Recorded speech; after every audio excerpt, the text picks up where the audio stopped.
one, right off the bat, the discovery of this massive UAP, unidentified aerial phenomena, over our nuclear facilities. I mean, there's a size of a super Walmart is some sort of, spaceship or vehicle we've never seen before, hovering over the blast door. Is that what it's? Is that what? Yeah. So I interviewed a number of Air Force security forces officers. So for people who don't know what that is, basically these are extremely trusted security guards on our most sensitive military bases, including our nuclear bases. I interviewed a number of these guys that had personally experienced massive UAP incursions of those sensitive bases. So huge UFOs, the size of football fields.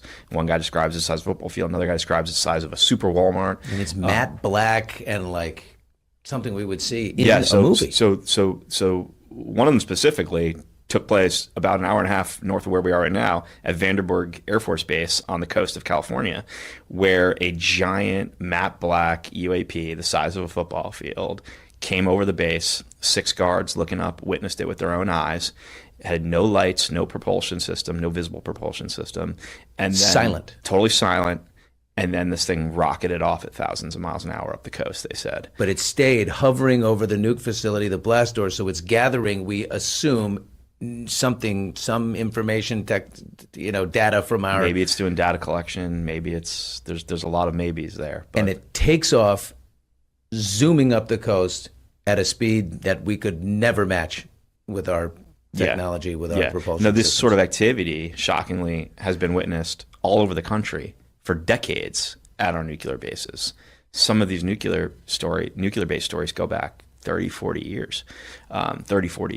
And what was also wild for me as I went down the rabbit hole is each of these intelligence officials, generals, admirals, senators that I would meet, they all, for the most part, didn't know each other, right? They didn't have relationships. These weren't people that were like all in on something together. They were all involved in different ways with this issue, and they all have different political views. They all have different world views and different ideologies, but they all were saying the same thing about this.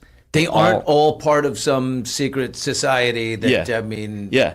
These were Are you sure of that? I mean, Oh, if you yeah, look at, like, for the sure. Legacy Project is something even the President of the United States, whoever that is at the time, there's some things we know that they don't know. Everyone I interviewed had bumped up in some regard to the Legacy program, the deeply hidden UAP crash retrieval and reverse engineering program that has kept this all secret for many years. Interesting. There's this part about these our missile sites. UAPs activated and deactivated nuclear missiles? Yeah, so one of the very senior intelligence officials I interviewed went on the record about how there have been numerous events where UAP have activated, deactivated nuclear weapons in the U.S. and in Russia. And obviously that's a high-stakes, terrifying situation. Jesus. Here's the other thing that, it's really important to remember. These people aren't just saying extraordinary things. They're doing it with in a way that puts their name and reputation on the line, right? They have nothing to gain by lying.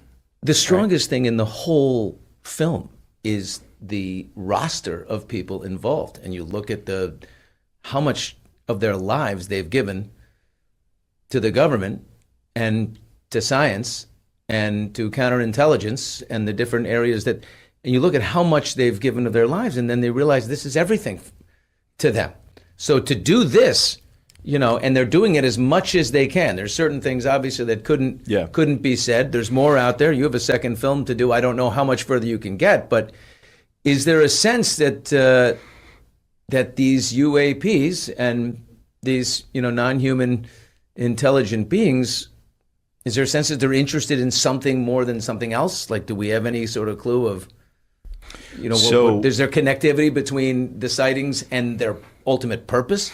Yeah, so a number of the officials in the film reveal that their educated conclusion, their educated hypothesis on intention, specifically with regard to the monitoring of our nuclear weapon capabilities and our defense capabilities is that this non-human intelligent life that is here is concerned about our progress of harnessing nuclear energy.